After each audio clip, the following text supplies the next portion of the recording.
Hello, everyone. Welcome to our office hours. It is Wednesday. It is 4:30 p.m. And here in or outside Chicago, it's been an absolutely fantastic hint of an early spring today. Clear blue sky, sun, pretty warm, over 50. I'm a happy camper. Even spent a lunch outside, which is a rare thing for an indoor cat like me. Especially the last couple of months. Indeed. Anyhow, shall we? Absolutely. All right, here we go.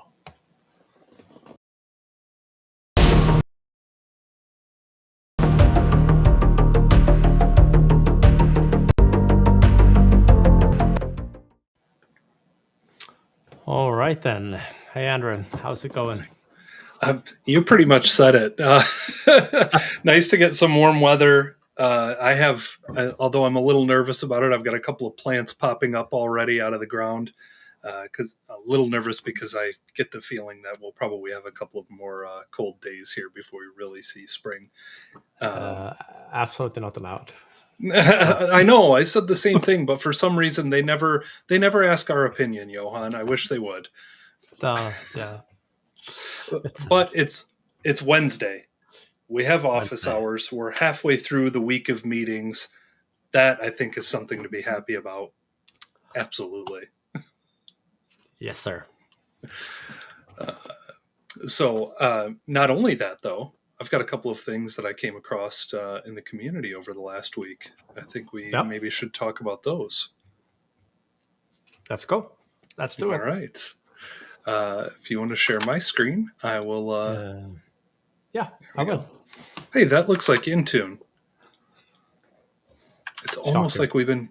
Yeah, it's almost like we've been talking about Intune a little bit this week. So I've got a few small updates that I came across. Small depends on what you're using in your organization and what you consider big or small. I suppose that's subjective. Some of these may be pretty big updates for your organization. I did come across some new features that are going to be rolling out to Autopatch. This one I found particularly interesting. It looks like we're going to have the ability to import the update rings that we're creating in Windows Update for Business, those policies in Intune already. We'll be able to, if we have already gone through that process, we've already moved over to Intune, we're already updating our devices through Intune, or we've at least moved the Windows Update workload for our co-managed devices over to Intune, we likely already have some update rings in place. Well, up until now, when you switched over to Autopatch or started utilizing the Autopatch service, I should say, because it's not necessarily a switchover, you would need to use the built-in update rings that Autopatch created for you. So the two could live side by side. You could have your own update rings, but then you would also have the Autopatch update rings. But this feature looks like you'll be able to utilize Autopatch and the features that come along with that service, as well as the update rings that you already have in your organization without impacting your existing schedules. And if Autopatch is something that you're looking into, I think this is pretty cool. Kind of reduces the barrier to entry if this is something you're interested in. A couple of other updates from the Autopatch side of things. By default, Autopatch reports on success measures based on a 21-day schedule. Here in the future, that success will be based on the rings that you as an organization have defined, which I think is good, allowing a little bit more control around the Autopatch service. For something that makes sense for a particular organization. I think Johan and I don't like to put words in his mouth, but when we do get the flexibility and the ability to control things a little bit more, I'm a fan, because Autopatch has a lot of great things to offer, but sometimes it stops short of meeting those schedules and reporting because we didn't have control over those things. And then we also continue to see improvements in this area on reporting and how quickly we're getting data into our reports. So you can see here, some of the data refresh cycles will be reduced from every 24 hours to 30 minutes. Again, any improvements we see in this space, also I think something to be celebrated. So good stuff there. I don't know. I didn't step out of line putting those words in your mouth, did I, Johan? I think you appreciate a little bit more control. I do. I'm a bit of a control freak. So yeah. I think that's okay when you're managing, 5, 10, 50, 250,000 devices. I think there's a lot to be said about control in those scenarios. Yeah, the more devices you control, the more organized you pretty much have to become. Otherwise, you are in for a nice surprise on a Friday afternoon. Oh, yes, absolutely. Don't want to be updating a VIP's device on a Friday afternoon in the, have them be in the piloting patch group or something like that. Not good. Career limiting move, even, yeah. That's right. Resume generating event. Anyways. Quick update here on Sysmon. If you're using Sysmon in your organization, notice this got bumped to 15.14. And the changelog just mentioned that it is resolving some service crashes when a configuration change is made and some other unspecified rare system crashes. But that should be good if there's something that you're dealing with there over on Sysmon side of things. Looks like maybe you want to look into that update. I haven't played around with Sysmon too much, I'm sorry to say, but you totally unrelated to Sysmon specifically, but yesterday, I believe it was, you mentioned Sysmon is an absolute pain to update. And I saw a couple of other comments about that when this release came out.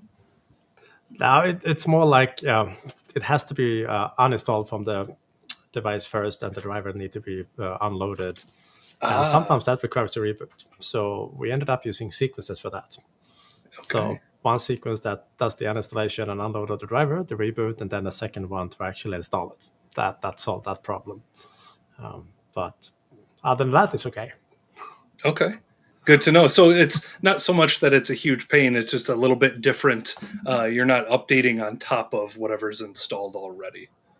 Correct. All right. Good to know. I learned something this week. All right. And then, Johan, you actually shared this blog post with me from Jan Baker. Viewing changes into conditional access policies becoming easier in the Entra Admin Center UI. This is really cool stuff. That was a nice addition because it was not easy before. No, not at all. I love these quality of life additions here because, I mean, in the cloud, we're dealing with so much JSON, and it's difficult, as you can see here, can be difficult to just read this. It's just a big wall of text. So one of the changes that was made here, you can see there are some comparison changes in the UI. We can actually do a side-by-side comparison to see what changed in that conditional access policy. And that's just fantastic. And then you can also do an inline comparison as well if you're more used to or more like that type of UI. So great update here. I also saw a post from Dave Segura that the OSD and OSD SUS PowerShell modules were updated for February's Patch Tuesday. So very timely there. This is good stuff. Saw a little conversation around whether or not OSD Builder was supporting Windows 11 23H2 yet. Officially. I didn't get a reply from Dave on that one, but one of the community members chimed in and said that he had been using it for 23H2 without a problem in the latest releases. So we'll definitely give that a spin this evening and see if it holds up as expected. Excellent. Good to know. You'll have to let us know. And last but not least, a blog post from our friend Jürgen came out yesterday. It looks like, but I just started seeing it today. So he wrote a blog post on managing shared devices and app deployment in Intune. And I'm still getting through this a little bit because I saw it just this afternoon. But this is a topic not only that is near and dear to me, these shared device scenarios, but we get questions about shared devices fairly regularly. So I'm going through this. It looks like, as usual, Jürgen has done a ton of research and worked with the scenario quite a bit. A couple of things that have stuck out to me already in this article. Definitely things that I think you might be interested in as well, Johan. So just to start the article, Jürgen mentioned that shared devices in Intune is something that pops up in every project where they're moving to Intune and enter join devices. We see a lot with Intune surrounding, where you have specific one-to-one devices. I think that's probably the most common scenario that comes up. But to have this pointed out that absolutely we're dealing with some level of shared devices across the board, I think is important. And another one here is that he mentioned in this particular scenario, for a couple of reasons here, and I would encourage you, if you are using shared devices, go read this article Friday night, Saturday morning, potentially. But not necessarily in installing the company portal on some of the shared devices, because you run into some strange with deploying applications. So far, as expected and as usual, this is looking like a fantastic article. I will be wrapping this one up this afternoon, but I wanted to share it while it was fresh, at least. All right, awesome. So I think that's all I have. Well, I had a few things that I stumbled across, and one was actually announced pretty much at the same time we did the last office hours. So February 7th, that would be. And that was a video from Steve Weiner. He did a fantastic video on, let me bring it up on this screen. Give me just a moment. And I will share my screen also. That will, I think, help a little bit.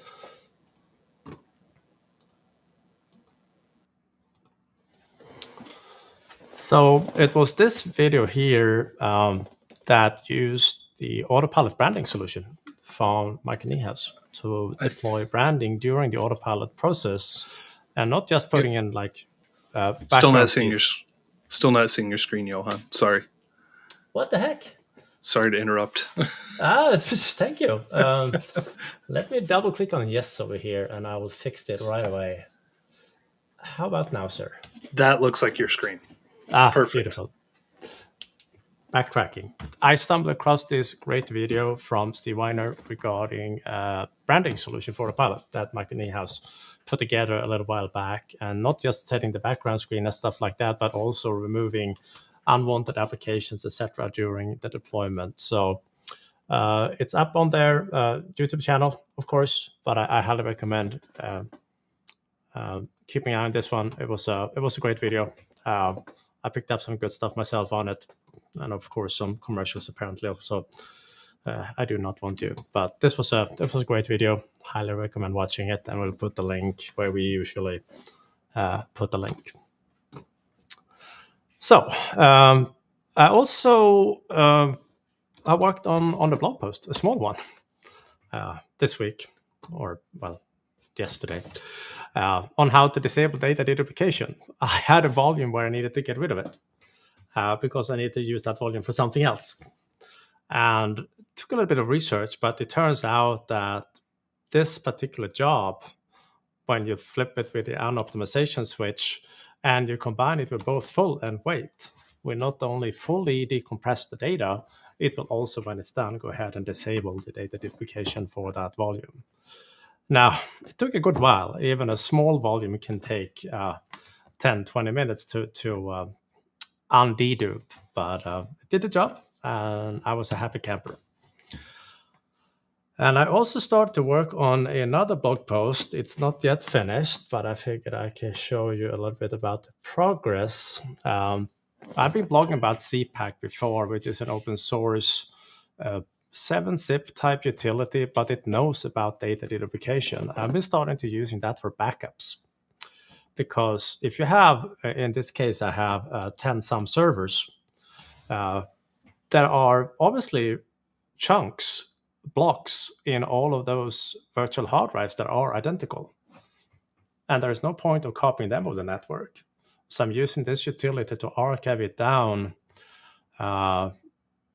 to a data deduplicated archive that is a single file. And I do not need data deduplication in Windows to do that. I only need that particular executable, which is a 700 kilobyte file. Brilliant. My first VM that I archived, it took a little while, 204 minutes, so close to 4 hours. And the resulting size, what maybe not so impressive. I have that file here because it was about 300 gig. But the original file was a good 1.2 terabyte. So pretty good compression. And I know from doing this before, when I'm adding in all these other 9-10 servers, this size is actually not going to grow much because on a block level, there are a lot of identical blocks in between them. I do that for our ConfigMgr trainings. I have like an archive with a bunch of clients and a bunch of servers. Unexpanded, they're over 200 gig, but the archive is less than 40. So quite nice. But that's for later. Some fun work in progress. That's awesome. Looking forward to that. Alrighty. What questions do we have? All right. We've got a couple of hellos from the community, from Siva and Amir. Hello. Nice to see you both. Matt is asking, how do Windows 11 apps update in an enterprise? Like Notepad, for example, when Store for Business is end of life. Opening up the consumer store is not viable for enterprise. Do we think MS will update this to point to the company portal?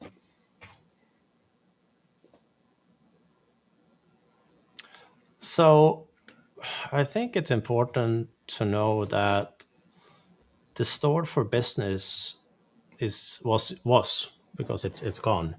It's just the front end to the very same store as we now use the new store apps from. So it's not like the store is gone. It's more like Microsoft has been changing how we can access content in the store. So if the application is still alive and kicking in the store itself, you will be able to continue to use platforms like Intune, etc., to deploy new applications that way, and also allowing them, depending on your settings, to update themselves as part of that process.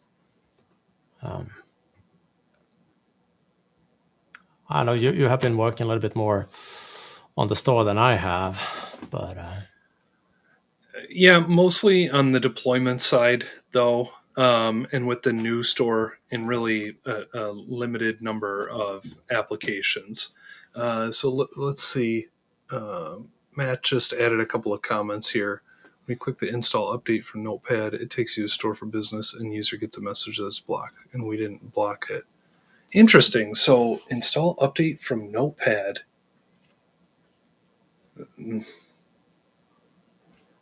That is not something that I think I've run across, where the new Notepad, presumably, is requiring an update from the store, and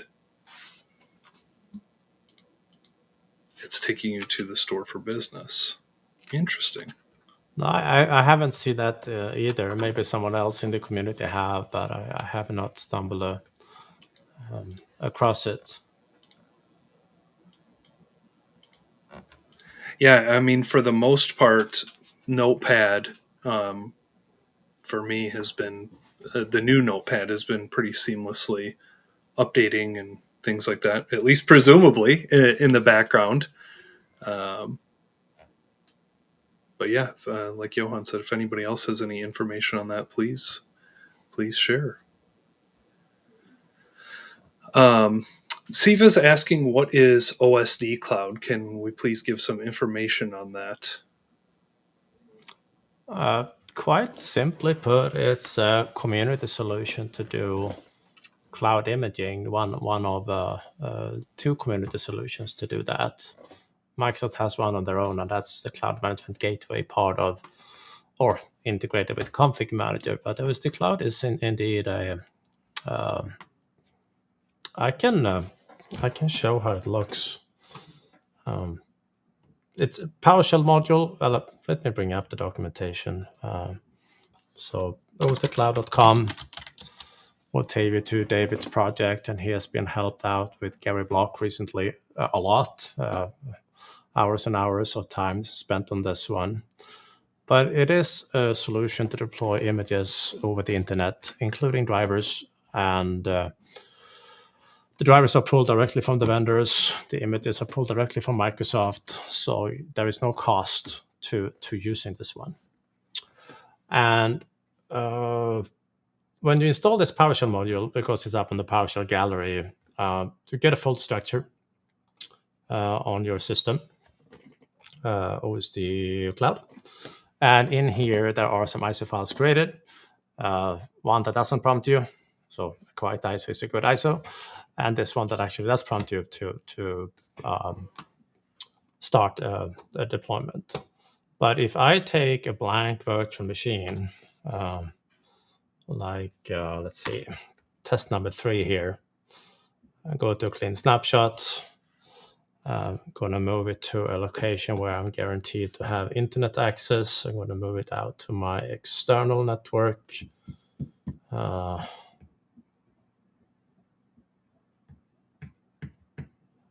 Let me move it out to the Fabric network. That'll be just fine. So I have this virtual machine. I'm going to mount it on that ISO that was created for me after installing the PowerShell module and running the commands. And it will boot up here nicely and hopefully get an IP address.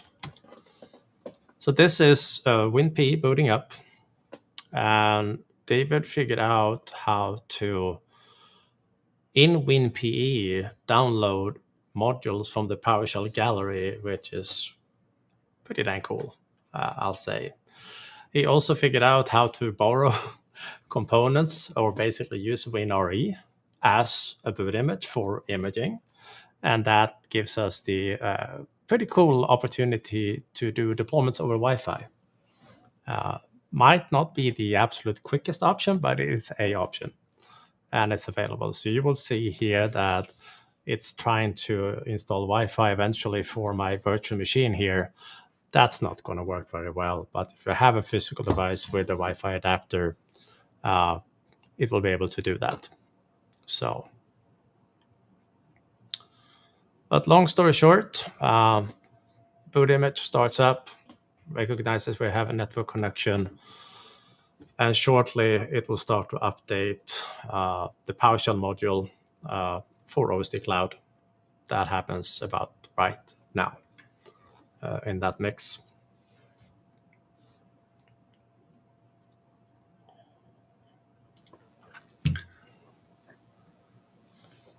Looks like Gary's actually joining us today too.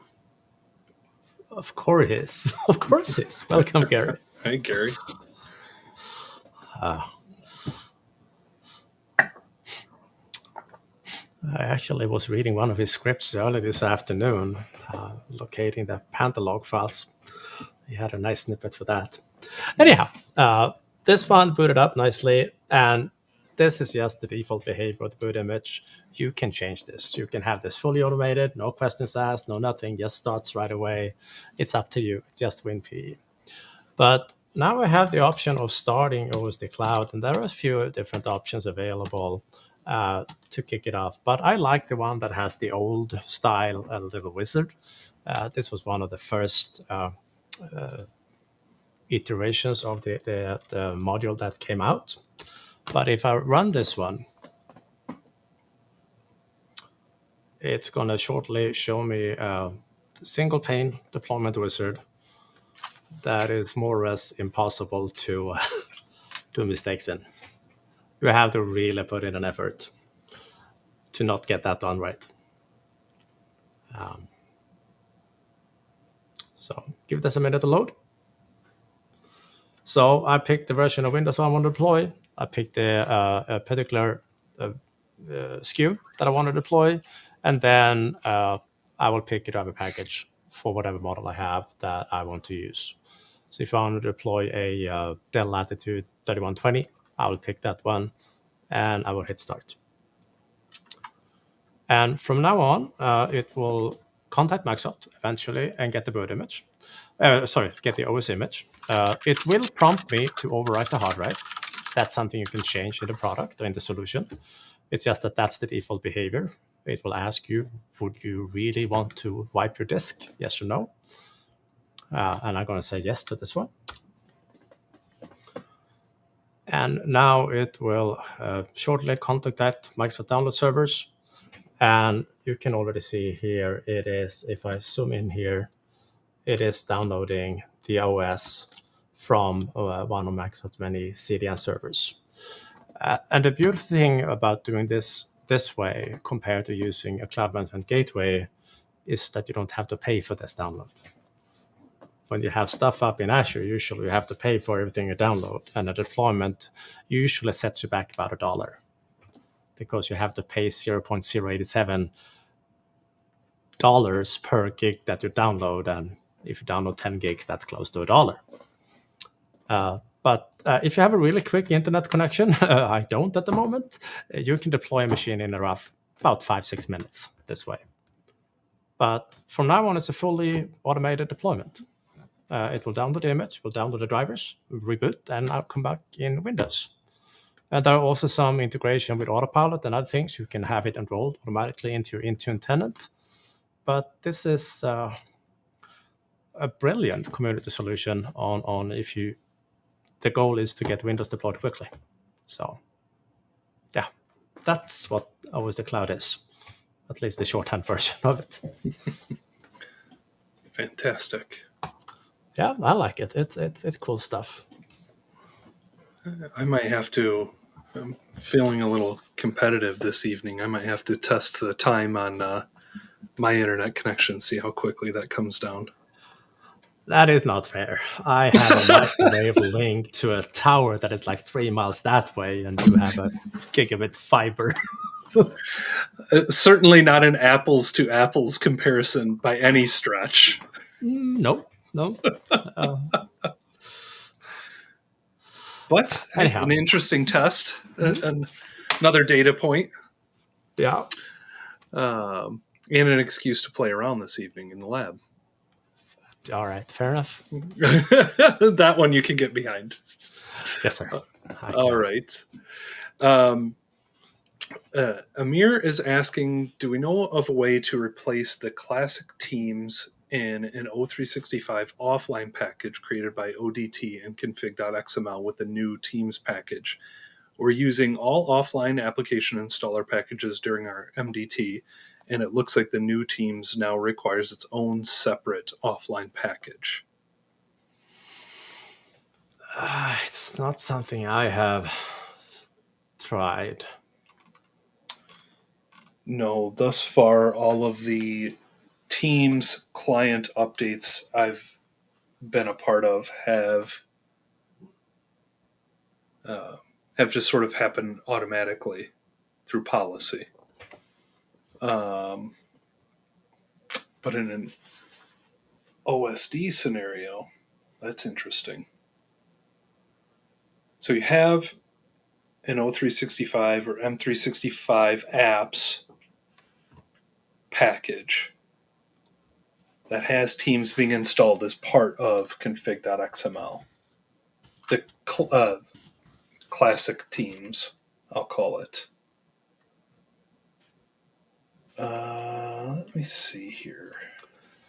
There are some articles on doing bulk upgrades to the new Teams client, but it doesn't really state on how to inject that during a sequence.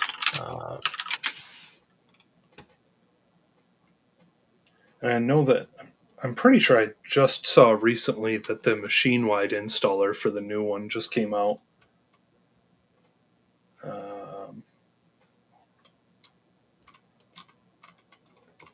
There's the bulk deploy. I mean, there are some documentation on upgrading to new Teams with the Microsoft 365 apps.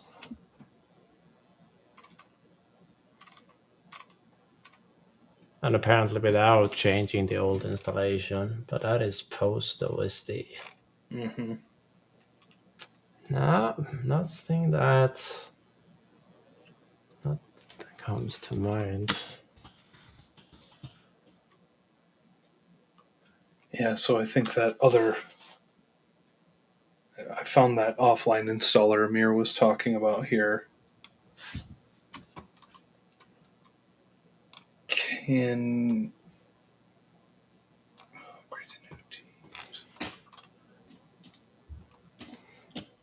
I wonder if can that config.xml file be edited to prevent Teams from being installed, and then come back around for the next application install and install the new Teams? Or either that works or I'm talking nonsense. It's a 50-50 shot. I found a Reddit thread that seems to be promising. Let me bring it up on the screen. Okay, share the screen first, and then I will bring it up. I'm not sure how relevant this one is, but it was basically the same idea of wanting to do these deployments through ConfigMgr of it. And there were some links for the MSIX downloads for it. And that might be something you can convince your sequence to install. There were some references further down in this post to sequences, but this is not something I have tried. I'll be happy to share this link. There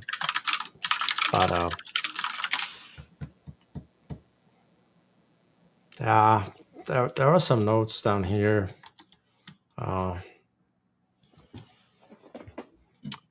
Basically, seem to be in challenge of running this as part of a ConfigMgr sequence. So,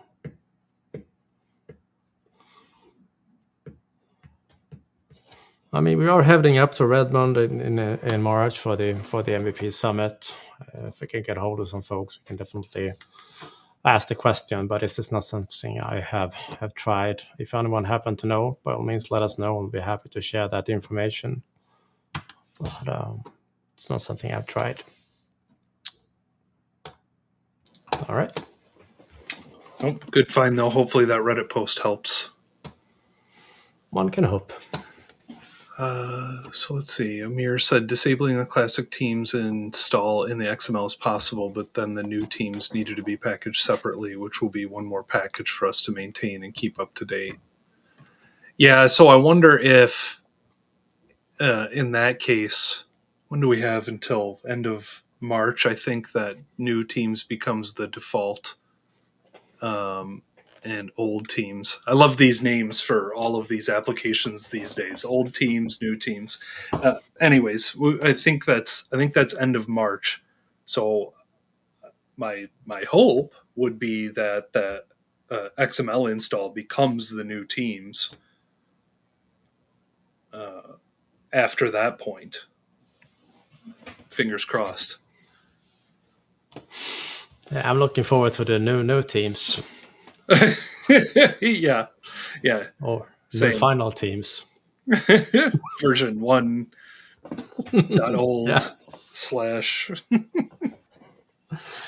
/ All right.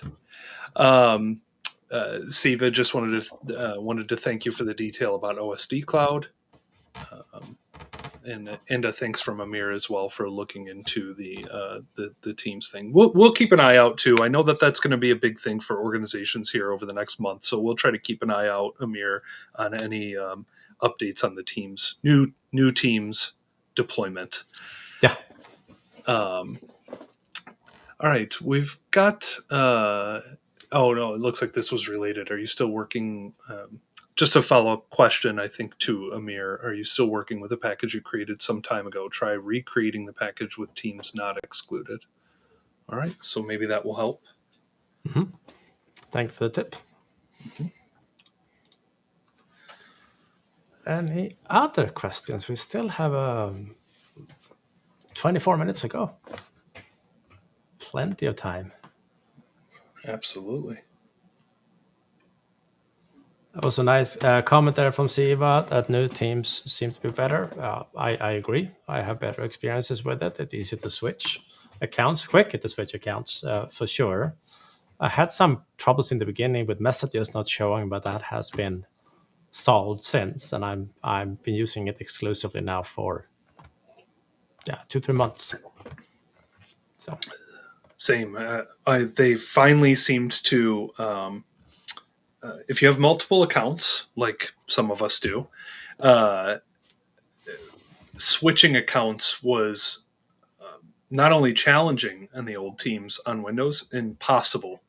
And it looks like they have. I don't know that I'd call it solved the account switching, but it's much nicer now in the new teams. Yeah, been able to account switch on like iOS, for example, for quite a while. But that was a huge upgrade, I think. I've had a great experience with it over the last couple of months as well now.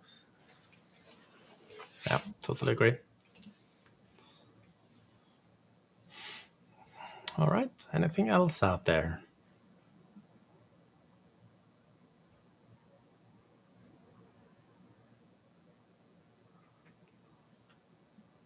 I saw the comment there regarding the new Outlook. Gentleman posted that comment, was not quite as excited for that one as he was for Teams, but yeah, I hear you. How do you say it, Johan? Leaves room for growth or opportunity for growth. Opportunity for growth. Yeah, I like that one. Yeah. Well, I do have a shameless plug, by the way, and I'm quite excited about this whole thing. We have a first at the Academy ever, I think, in our entire lifetime, and that is that I somehow, don't ask me how, managed to convince Dean Ellerby to join us and deliver a macOS management training for us. So, do you have the page up for it? I do. If I can actually share the page, will be great also. So that's the one, this one over here. So very excited about that one. Yep. I'm not going to present myself, but I'll be in the heckler's row and that's ask right. questions. I mean, we do have one Mac in the house. That will be Amy's Macintosh, and I mean, must be managed, right? That's Mac. Right. As long will she let you manage it? That's the real question. No, not a chance. I thought she might say, no, you are not putting your hands on this thing. No, that's not going to happen. One can dream, right? That's right. Absolutely. Michael just had a question that he sent in over on YouTube just now. I'm starting to look into making offline media using PS deployment. Do you have any advice or gotchas that I need to know? Well, if you figure out how to do that, let me know. It's currently not supported in the platform, unfortunately. That will require some coding.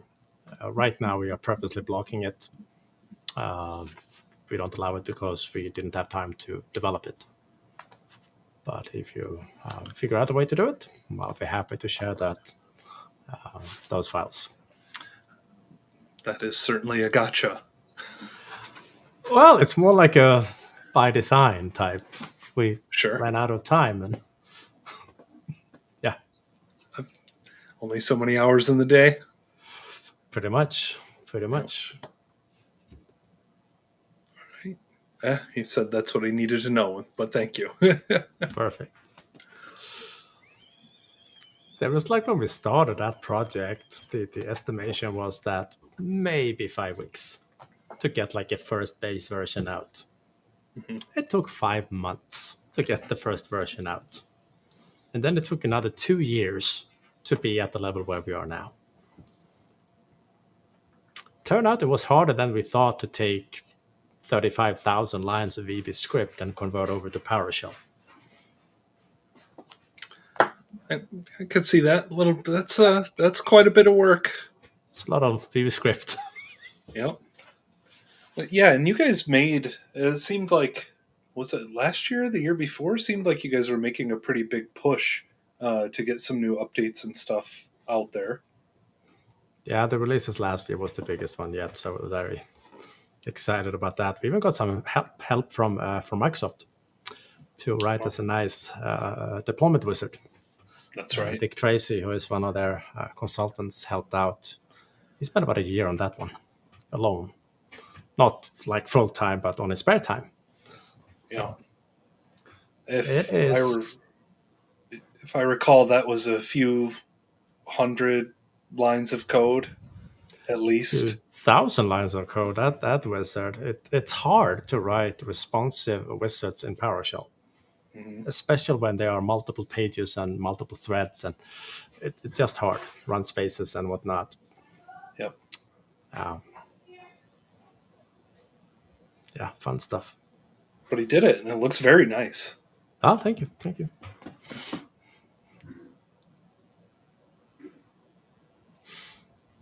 Great question, though. Thank you.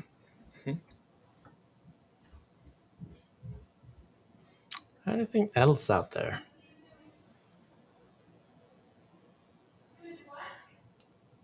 Everybody must be enjoying the hint of spring this evening. Yeah, I think so. Well, that and it's Valentine's Day also, so a lot of people are probably have restaurants booked and whatnot for the evening. So that's true. Yeah, we had a busy night this evening, so we did ours last night. Oh, brilliant! That's smart. No, we are heading out in a little bit. Having a booking for 6:15 p.m. So all right, in about an hour's time from now. Very nice. Sushi's on the menu. Looking forward to that one. Oh yeah. All right. I'm heading out for sushi Thursday night, so I'm going to be looking for your local sushi review this evening. Of course, I'll post it right away when we get home. Thank you. All right. I do not don't see any other questions in the chat. So, well, as usual, thank you so much, everyone, for joining. Thank you for the many good questions and comments, and for sticking with us, joining us for our weekly gatherings here. And happy Valentine's Day to everyone, and enjoy the rest of your week. Thank you. Thanks, everybody. Have a great one.